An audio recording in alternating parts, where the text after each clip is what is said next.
Billionaire Sheikh asked the maid's daughter to play chess as a joke, not knowing she was a chess prodigy. "You, the American woman.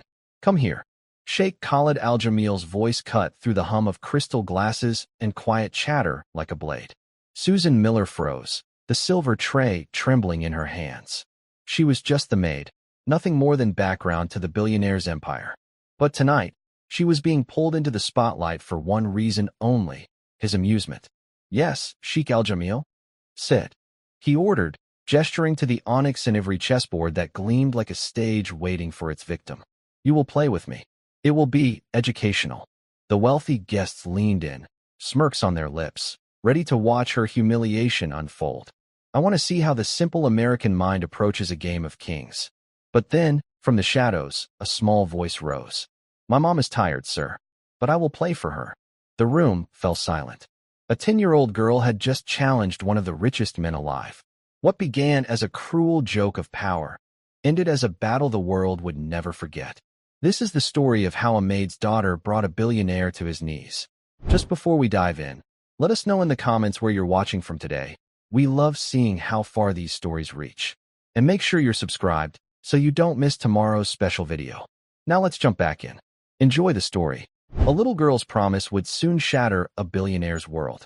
Her mother was just a maid, invisible to the man who owned everything. But he was about to see the one thing he could never buy: her daughter's genius. The music was a soft murmur, a delicate thread of sound woven through the clinking of crystal glasses and the low hum of expensive conversations. From his position on a white leather sofa that cost more than a family car, Sheikh Khalid Al-Jamil surveyed his domain.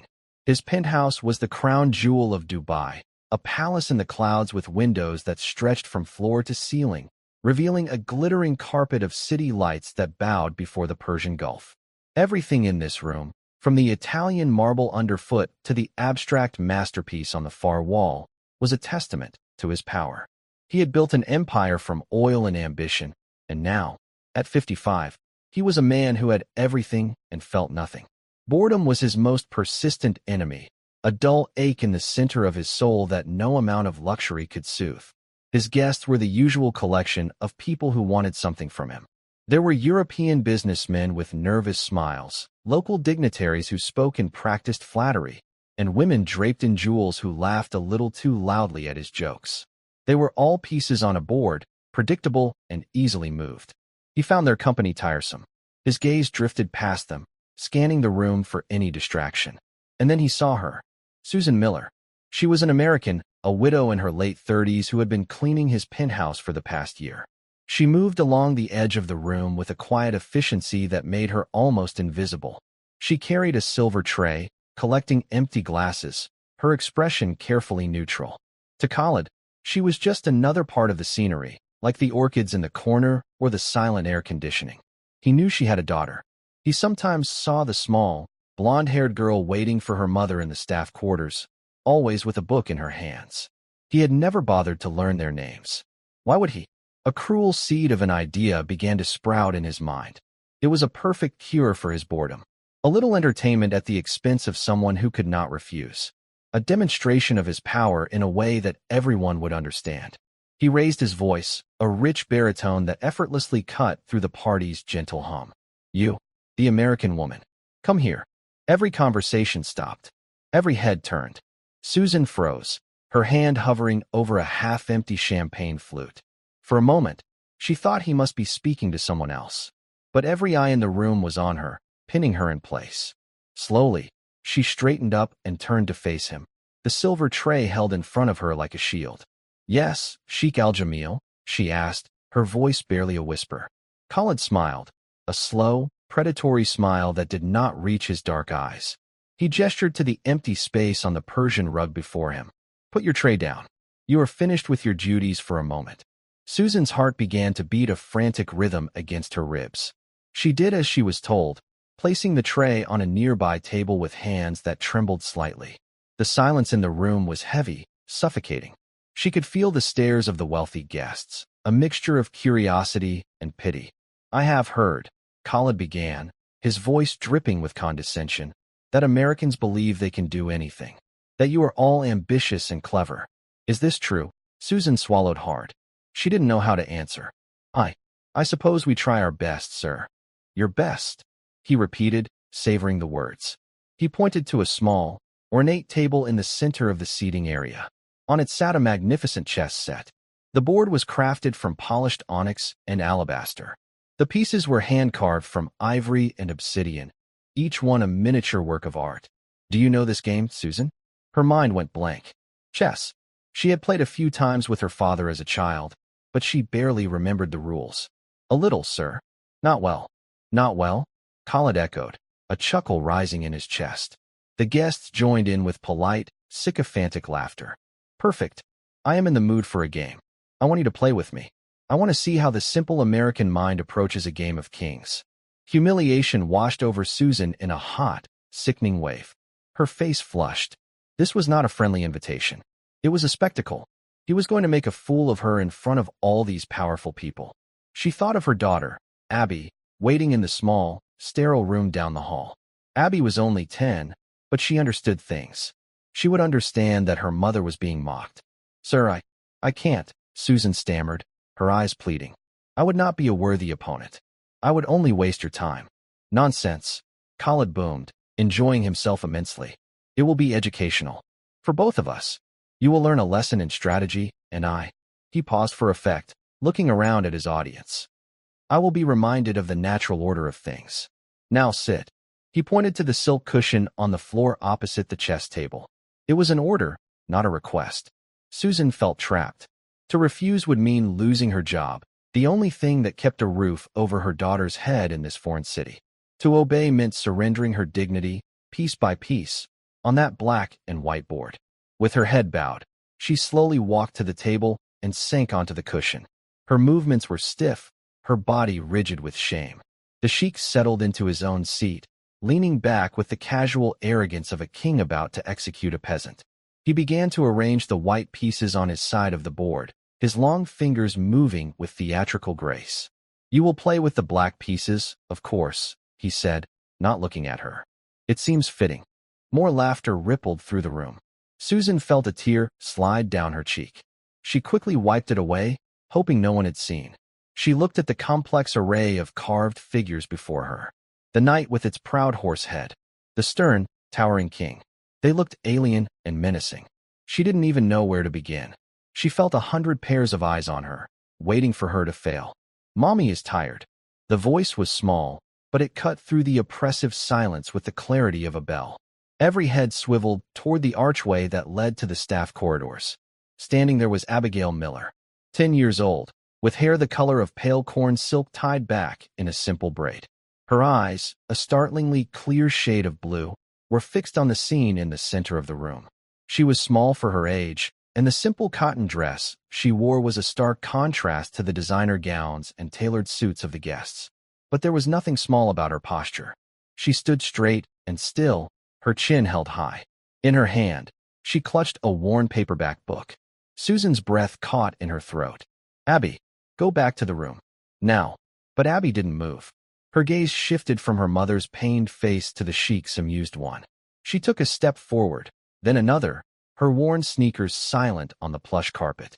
She walked directly to the chess table and stood beside her mother. My mommy is very tired, sir, she said again, her voice unwavering. She has been working all day. It wouldn't be a fair game. Khalid leaned back, a look of genuine surprise on his face. He stared at the little girl, this unexpected interruption to his sport. And who are you to tell me what is fair? I'm Abigail Miller, she said simply. Susan is my mother. Since she is too tired to play, I will play for her. A wave of murmurs and whispers swept through the room. A child, a tiny, blonde-haired girl was challenging Sheikh Khalid Al-Jamil. The absurdity of it was delicious.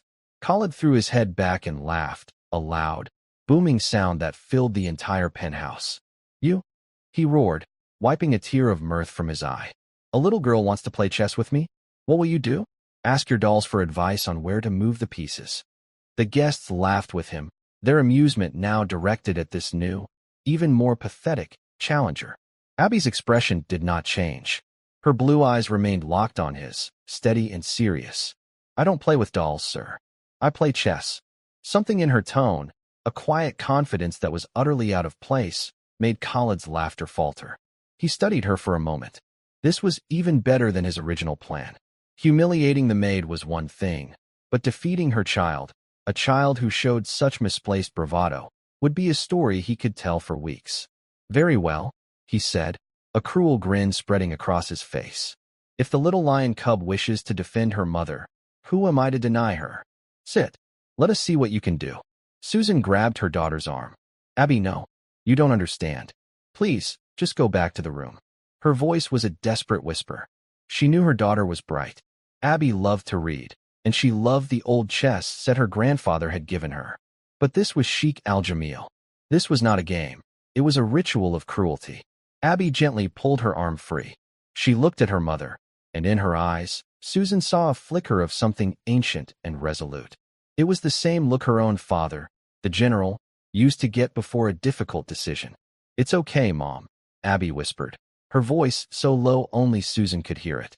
Grandpa taught me how to deal with bullies.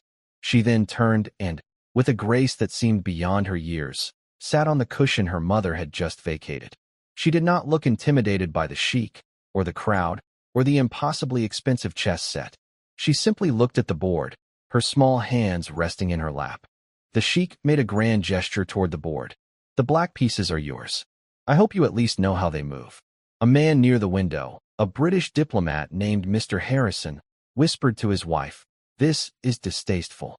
The man is a brute." His wife nodded, her eyes full of sympathy for the small girl. Abby ignored the comments. Her fingers hovered over the pieces for a second, then she began to arrange them, each one placed precisely in the center of its square. Her movements were swift, economical, and sure. There was no childish hesitation. It was the first thing that gave the guests a sliver of pause. Khalid, however, noticed nothing. He was too busy soaking in the attention. "Let us make this a proper lesson," he announced to the room. "I will explain my moves as I make them, so the child can learn something. It is important to be generous with one's knowledge." He picked up a white pawn. "We begin with the king's pawn opening," he said, moving the piece forward 2 squares to e4. A classic. Aggressive. It shows an intent to control the center of the board from the very beginning. A strategy for life, not just for chess. He smiled, pleased with his own pronouncement. He looked at Abby, expecting to see confusion on her face. Instead, her eyes were calm, analytical. After only a moment's thought, she mirrored his move, pushing her own king's pawn forward 2 squares to e5. A standard, solid response. "Ah, she copies me," Khalid said with a chuckle. "Imitation is the first step of learning, I suppose." Very well. He developed his knight to f3, another textbook move, attacking her pawn. The room watched, holding a collective breath. They expected the girl to make a simple, defensive move, perhaps protecting her pawn with her own knight. It was what any beginner would do. But Abby did not play like a beginner. Her small hand reached out and moved her queen's knight to c6. It was not a defensive move. It was an active, developing move, part of a well-known but complex system. Khalid paused. It was a good move. A book move. He frowned slightly. She must have memorized the first few steps of a game, he muttered to himself. He dismissed it as a fluke. The British diplomat, Mr. Harrison, leaned forward. He had been a member of his university's chess club decades ago. He recognized the opening.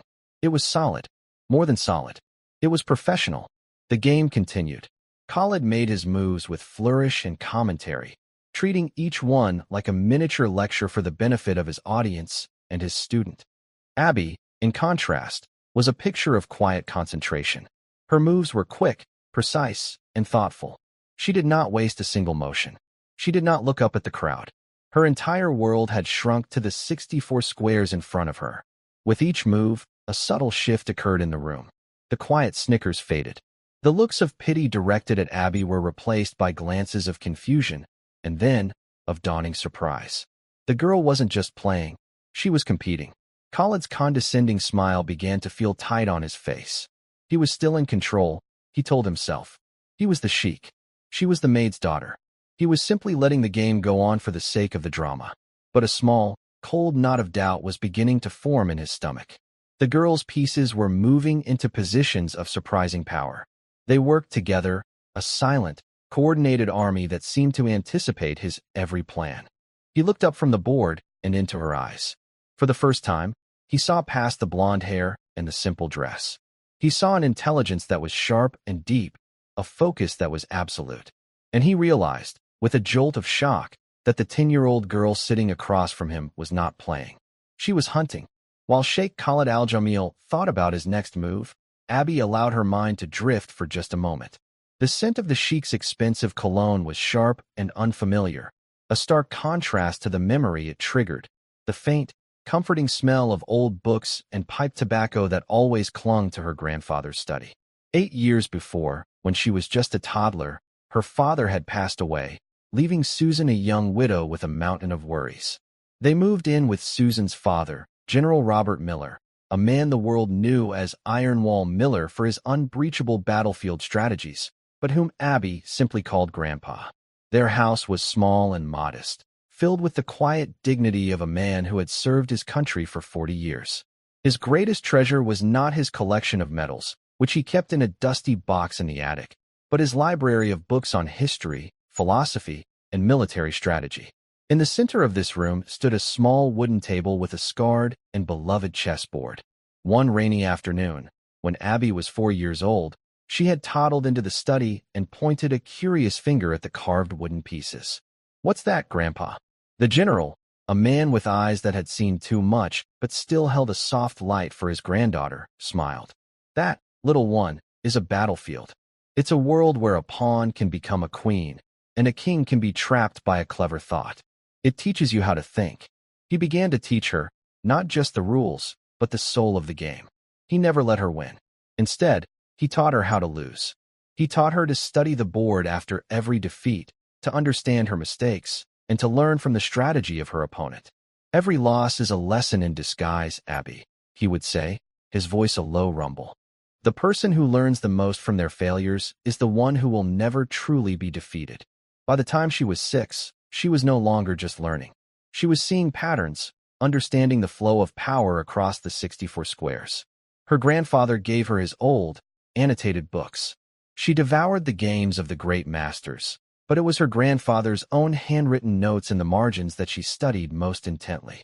He had used chess to train his officers, to work through tactical problems he faced in the field. To him, it was never just a game. It was a language of logic and consequence. A year ago, just before Susan had taken the job in Dubai, the general had passed away. His last gift to Abby was the old, worn chess set. "The world is a bigger board than this one, Abby," he had told her, his voice weak. "You will meet many people who think they are kings. They will underestimate you because you are quiet, because you are a girl. Let them. Their arrogance is a weakness. It is the blind spot where you will find your victory. Be patient, be brave, and never, ever let them see you coming." A subtle shift in the Sheikh's posture brought Abby back to the present. He moved his bishop, placing it on a square that created a direct threat to her knight. It was a strong, aggressive move, designed to intimidate. He leaned back with a self-satisfied smirk, as if the matter was already settled. "You see," he said to the room at large. "You apply pressure. You force your opponent to react to your plan. Now, she must move her knight. She has no choice." His words hung in the air. The guests nodded, murmuring their agreement. They saw a powerful piece attacking a lesser one. But Abby saw something else. She saw what her grandfather had taught her to look for, the opportunity hidden within the threat. The Sheikh's bishop was powerful, yes, but it was also exposed. It had moved away from the defense of its king. Instead of moving her threatened knight, Abby's hand moved to the other side of the board. She picked up a simple pawn, a foot soldier worth almost nothing, and slid it forward 1 square. A gasp went through the room. Mr. Harrison, the British diplomat, shot forward in his seat, his eyes wide. "My word," he whispered. The Sheikh stared at the move, his smirk vanishing. "What is this foolishness? A child's mistake. I am attacking your knight, and you move a pawn?" He looked around for confirmation, but he saw only confused faces. "She is sacrificing a valuable piece for nothing." He eagerly captured the knight with his bishop. A free piece. An easy victory. Susan's heart sank. She didn't understand the game, but she understood the Sheikh's triumphant tone. Abby had made a mistake. She had given away one of her important pieces for no reason. But Abby remained calm. The sacrifice had been the key. It had lured the Sheikh's bishop into a trap. Now it was her turn. She moved her other knight, then her rook, then her queen. It was a cascade of movement, a swift and brutal dance of pieces that worked in perfect harmony. The guests watched, mesmerized.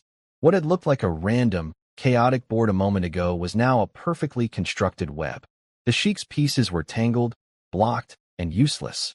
His powerful bishop was now trapped, far from the action, and his king, which had seemed so safe and secure, was suddenly exposed and vulnerable. Khalid's face had gone pale.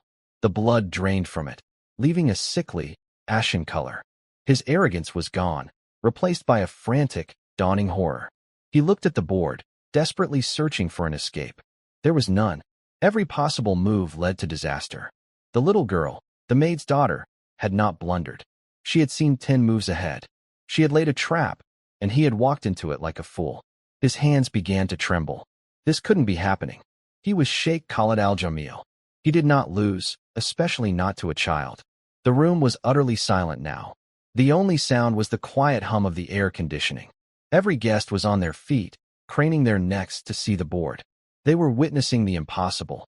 Abby made her final move. She slid her queen across the board, placing it on a square that sealed the king's fate. It was a move of beautiful, brutal finality.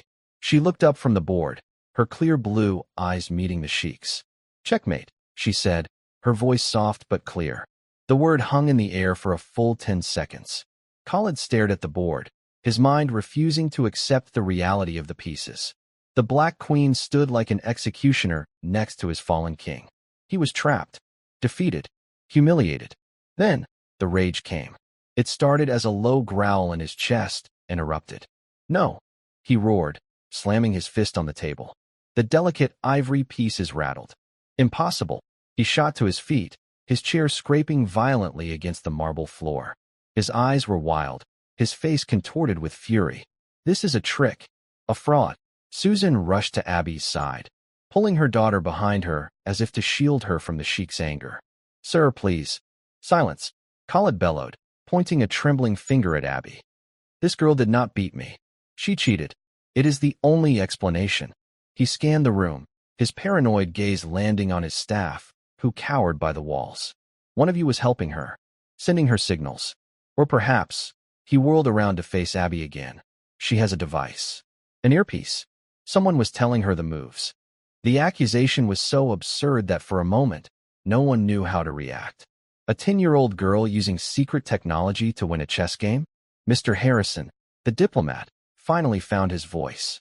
He stepped forward, his expression one of deep disapproval. "Sheikh Al-Jamil, I must object. That was one of the most remarkable games of chess I have ever witnessed. What you call cheating, I call genius. There was no trickery here.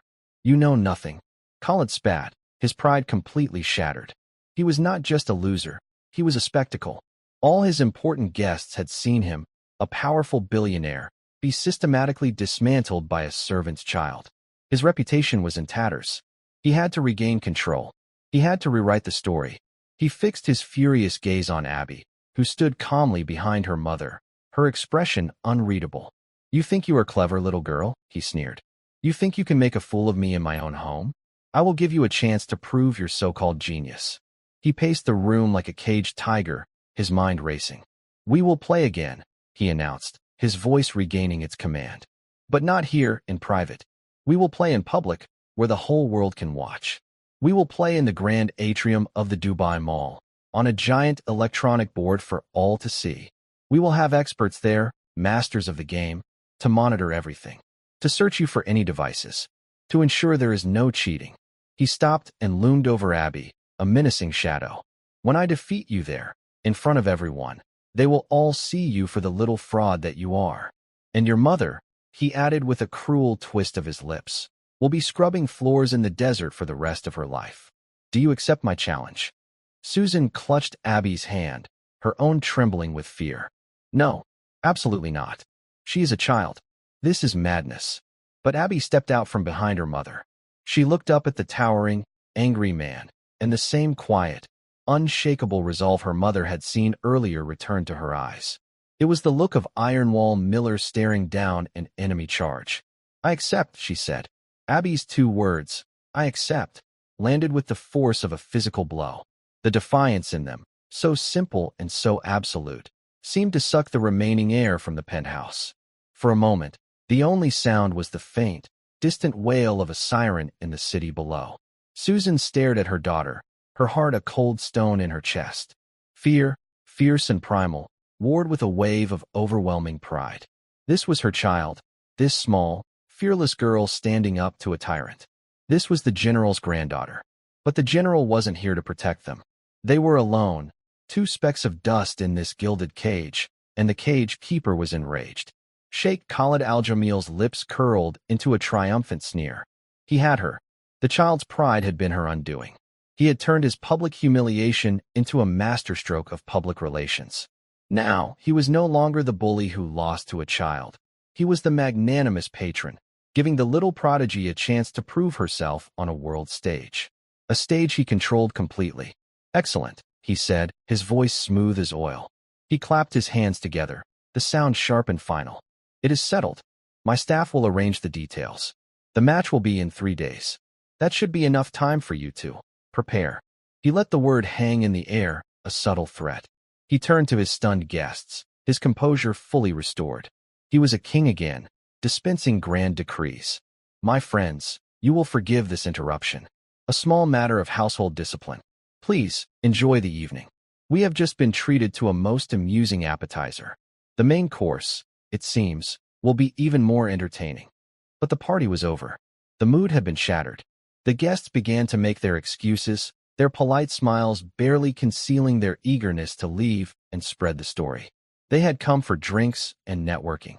They were leaving with a piece of high-stakes drama that would be the talk of Dubai for weeks. They cast furtive, curious glances at Susan and Abby, the two figures at the center of the storm. Mr. Harrison was the last to leave. He approached Susan, his kind face etched with concern. "Mrs. Miller," he said in a low voice, "what the Sheikh is doing is unconscionable. Is there anything I can do? I have connections at the embassy." Susan, still in a state of shock, could only shake her head. "Thank you, sir. But he would only make it worse. We have to see this through." "Your daughter," Mr. Harrison said, his gaze shifting to Abby with a look of awe. "She is extraordinary. A lionheart." He then leaned in closer. "A word of advice. Khalid is a man driven by ego. This is no longer about chess. It is about power. Be very careful." He pressed a business card into Susan's hand before turning to leave. Once the last guest had departed, the penthouse fell into an unnerving silence. Khalid stood by the window, his back to them, looking out at his glittering kingdom. "You are dismissed," he said without turning around. "Prepare your daughter. If you try to run, I will find you. There is no corner of the world where my reach does not extend." Without another word, Susan took Abby's hand and led her out of the grand living area, past the silent, staring staff, and back to the sterile anonymity of their small room in the service wing. The moment the door clicked shut behind them, Susan's strength gave out. She sank onto the edge of the narrow bed and buried her face in her hands, her shoulders shaking with silent sobs. Abby came and stood before her, waiting patiently. After a moment, she placed a small hand on her mother's knee. "It's okay, Mom." Susan looked up, her face streaked with tears. "Okay, Abby, how can this be okay? You don't know what you've done. This man is powerful and cruel. He won't just try to beat you. He will try to destroy you. He will humiliate you in front of the whole world to get his pride back." "I know," Abby said, her voice calm and steady. "That's why I have to play." "But why? We could have just left. We could have apologized." "He laughed at you, Mom," Abby said, her blue eyes holding her mother's. "He tried to make you feel small. Grandpa always said that you never let a bully win just by being loud. You have to stand up to them. Not with anger, but with your mind." Susan saw the unshakable logic in her daughter's eyes. It was the general's logic, his unwavering belief in principle over comfort.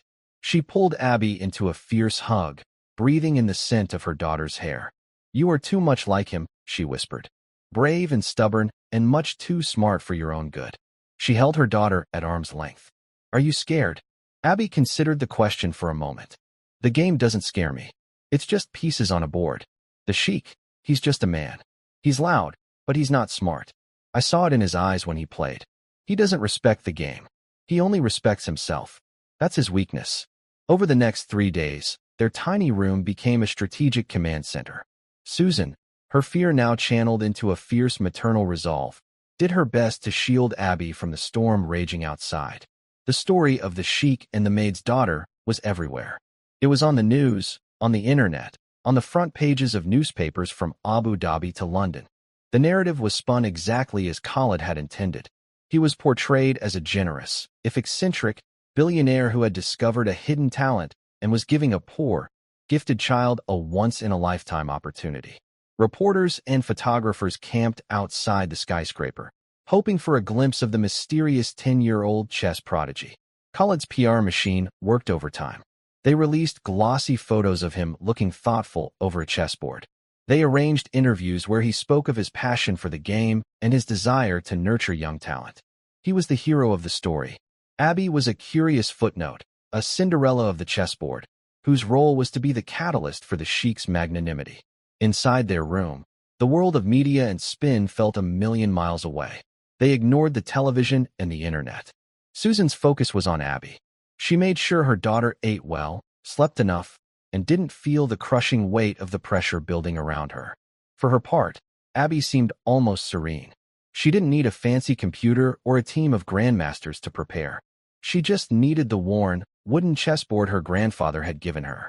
For hours each day, she would sit on the floor, replaying the games of the old masters from memory, her small hands moving the scarred pieces across the board. She wasn't just practicing. She was communing with her grandfather. With every move, she could almost hear his voice, guiding her, reminding her of the principles he had taught her. Patience, Abby. See the whole board. Understand your opponent's mind. What does he want? What does he fear? The night before the match, Susan found she couldn't sleep. She sat on a chair, watching her daughter, who was fast asleep, her breathing soft and even. The sight of her small, peaceful face filled Susan with a love so fierce it was painful. She looked at the chess set on the table, the moonlight from the window glinting off the polished wood. In that moment, she understood. This wasn't about winning or losing a game. It was about her daughter refusing to be invisible, refusing to be a pawn in someone else's story. Abby was playing for her mother's dignity, for her grandfather's memory, and for her own quiet strength. And as Susan Miller watched her child sleep, she finally let go of her fear, replacing it with a quiet, steely faith. Sheikh Khalid Al-Jamil thought he was arranging a public execution. He had no idea he had just set the stage for a revolution. The atrium of the Dubai Mall was not just a shopping center. It was a cathedral of commerce. A vast, three-story cavern of polished marble, gleaming glass, and cascading waterfalls. On a normal day, it was filled with the sounds of thousands of shoppers and the soft piped-in music of consumerism. Today, it was silent. An enormous crowd, thousands strong, packed every level, their faces a sea of craned necks and curious eyes. They leaned over railings, stood on tiptoes, and held up their phones, all of them focused on the center of the atrium. The fountains had been turned off. The stores were empty. The entire mall had become an arena. In the center of the ground floor, on a raised stage, sat 2 leather chairs and a large table.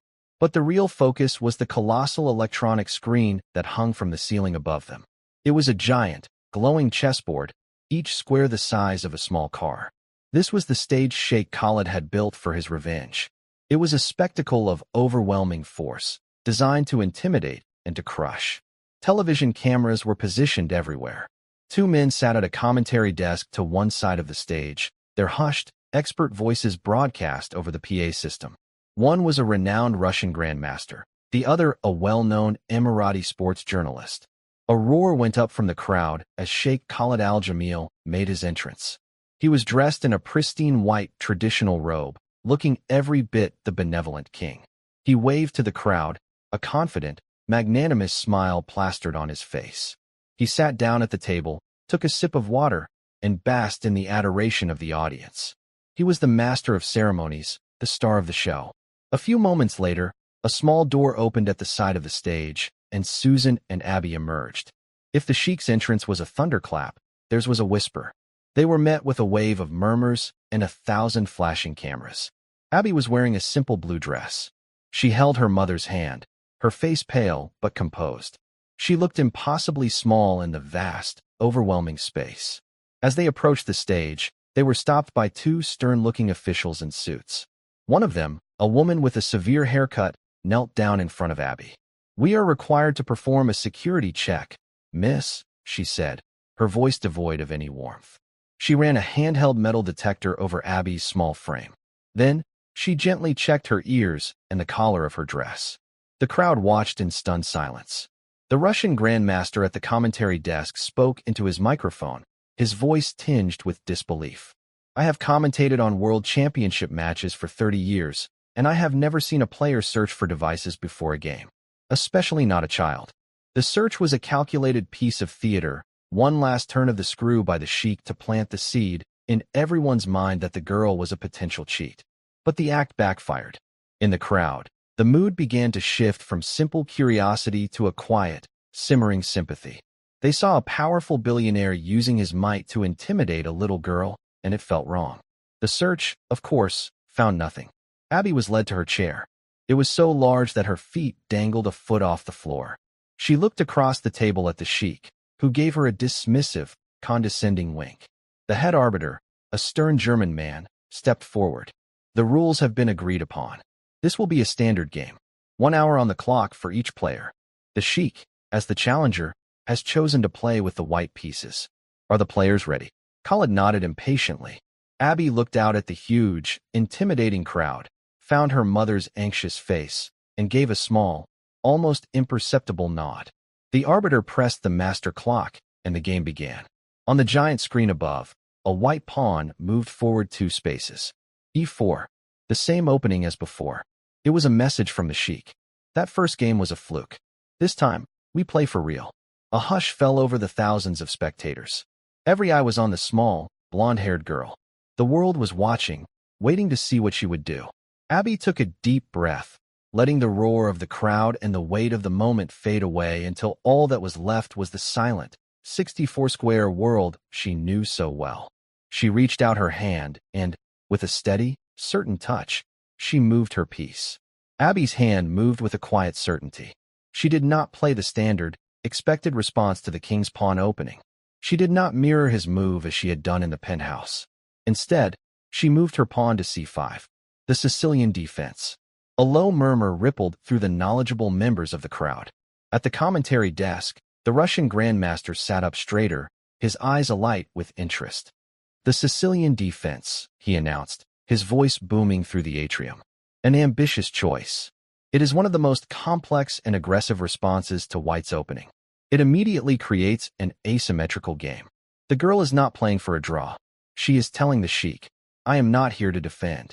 I am here to fight.'" On the stage, Khalid's confident smile flickered. He had expected a simple, straightforward game where his superior experience would quickly overwhelm her. The Sicilian defense was messy, tactical, and full of hidden traps. It required precise calculation and a deep understanding of strategy. He had studied it, of course, but he preferred cleaner, more classical openings where the lines of attack were clear.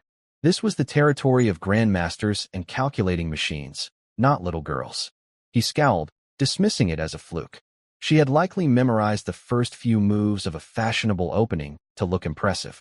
He would quickly draw her out of her memorized lines and into the deep water where she would surely drown. The game unfolded.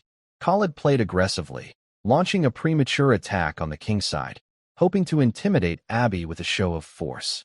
He pushed his pawns forward, creating a phalanx aimed at her king.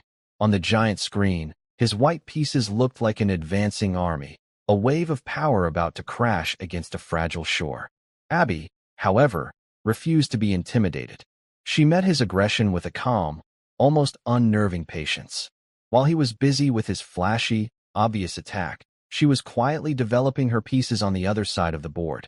Her moves were subtle, almost invisible to the casual observer, but the Russian grandmaster saw the genius in them. "Incredible," he murmured into his microphone, his voice filled with admiration. "The Sheikh is building a battering ram on the king's side, but the girl is constructing a fortress. And more than that, look." He pointed to the giant screen.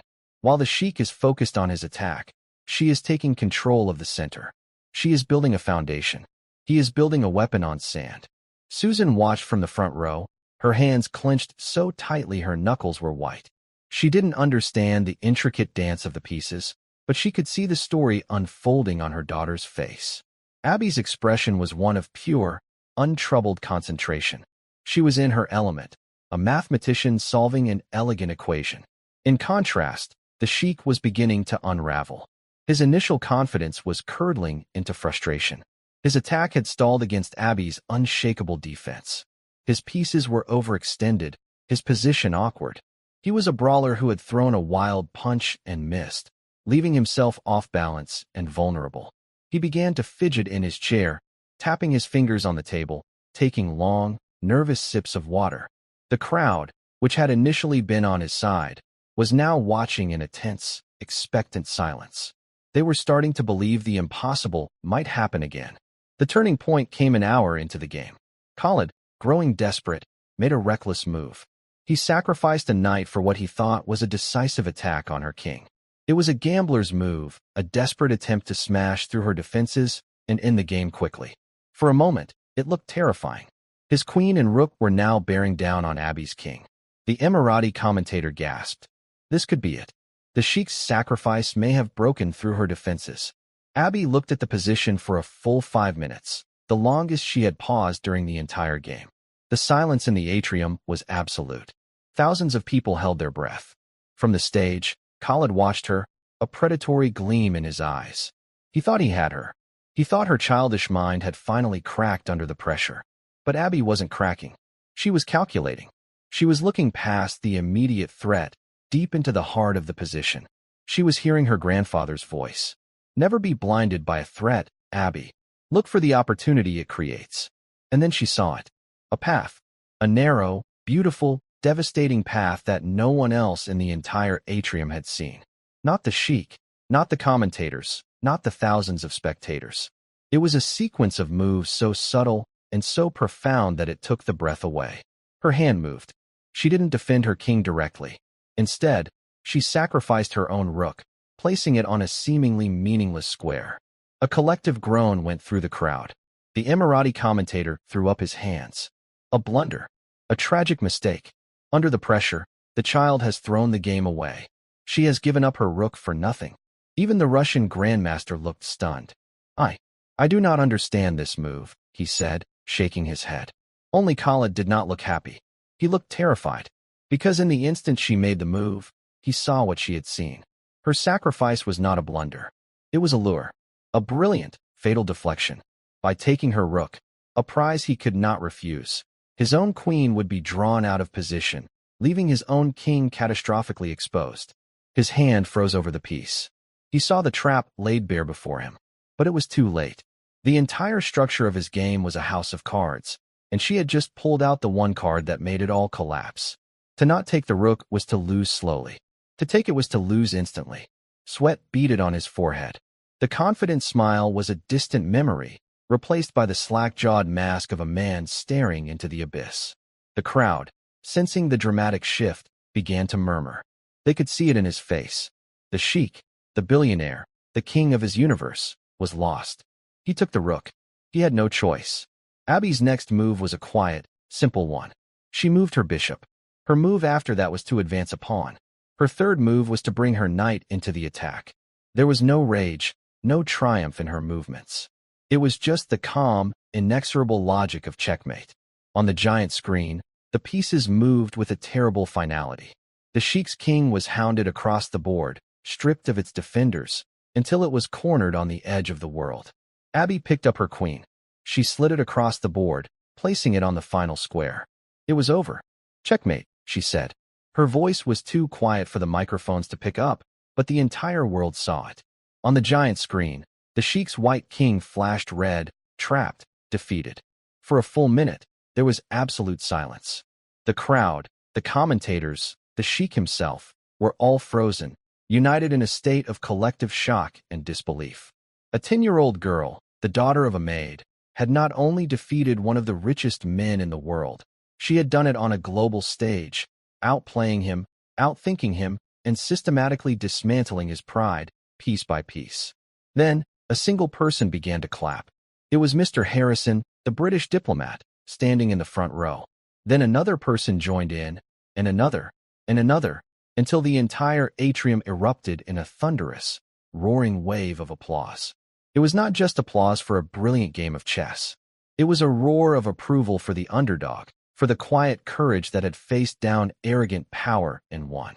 It was a celebration of a little girl who had reminded them all that genius, like character, has nothing to do with wealth or status. Sheikh Khalid Al-Jamil sat frozen in his chair, his face a ghastly shade of white. The applause was like a physical assault. Every clap was a hammer blow to his ego.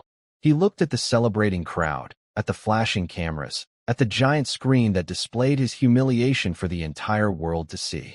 He had wanted a public spectacle, and he had gotten one. But he was not the hero. He was the fool.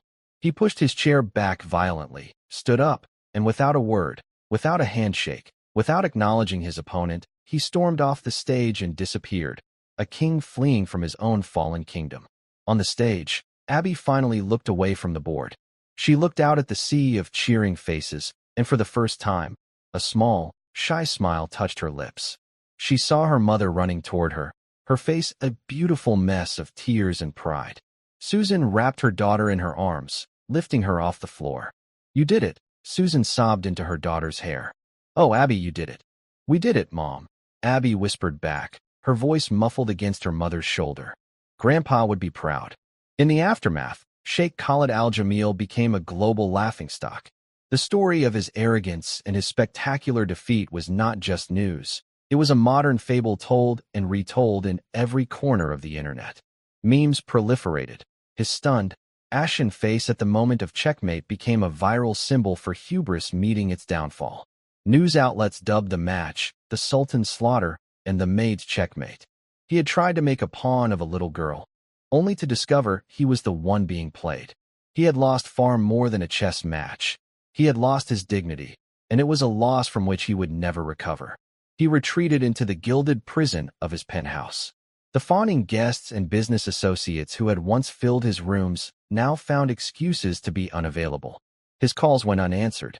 His name, once a byword for power, was now irrevocably linked to public humiliation. He would spend his days pacing the marble floors, a king ruling over an empire of silence, haunted by the memory of a small, blonde-haired girl and the quiet click of a wooden queen sealing his fate.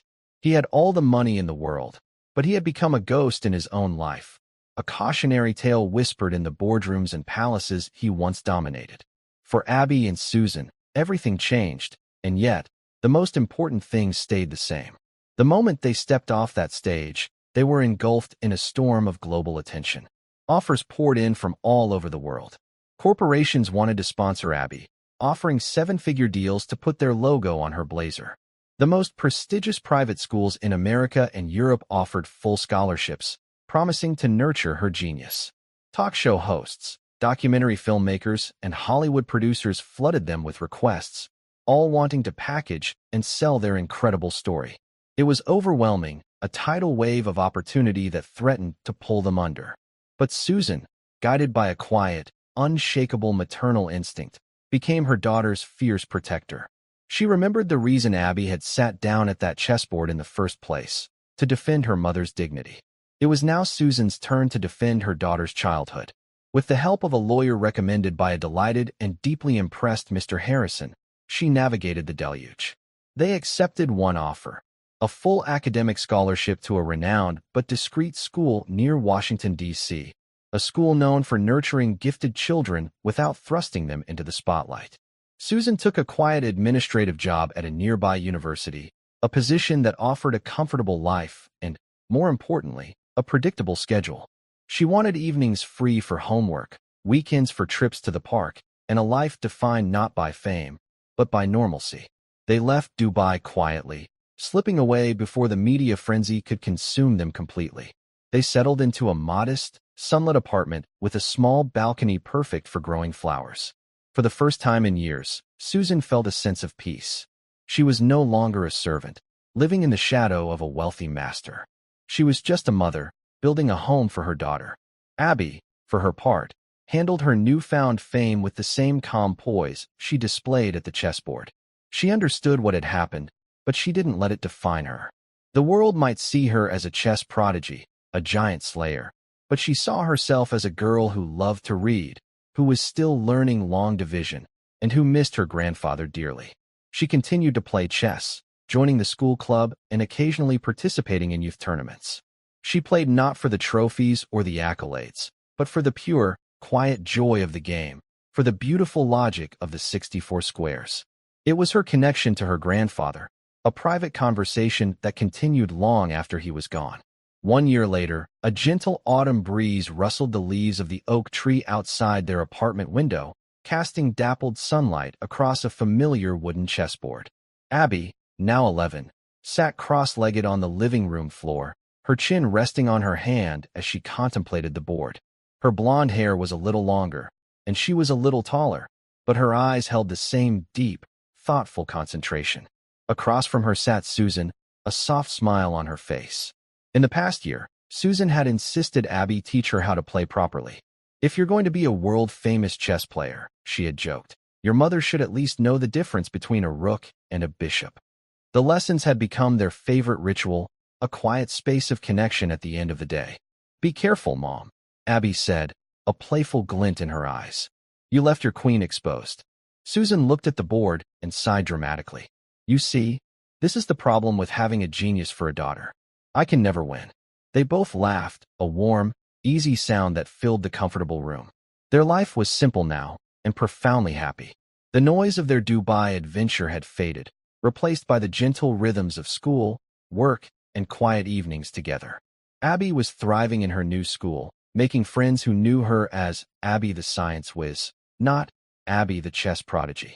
Susan had found a community of friends at the university, people who valued her for her kindness and intelligence, not the title on a name tag. Occasionally, a reminder of their past would surface.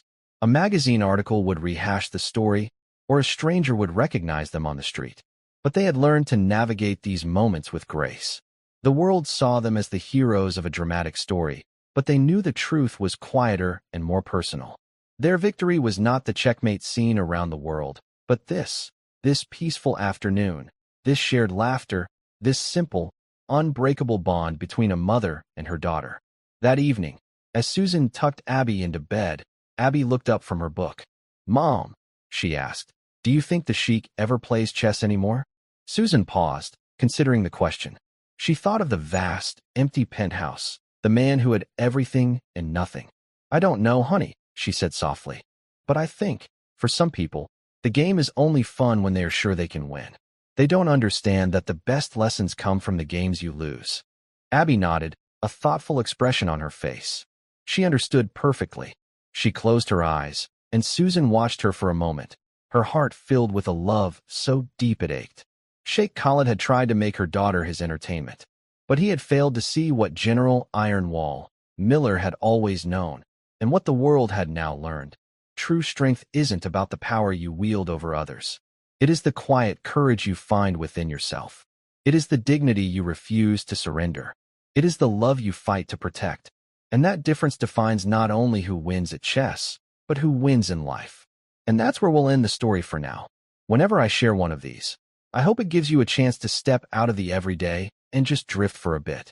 I'd love to know what you were doing while listening. Maybe relaxing after work, on a late-night drive, or just winding down. Drop a line in the comments. I really do read them all. And if you want to make sure we cross paths again, hitting like and subscribing makes a huge difference. We are always trying to improve our stories, so feel free to also drop your feedback in the comment section below. Thanks for spending this time with me.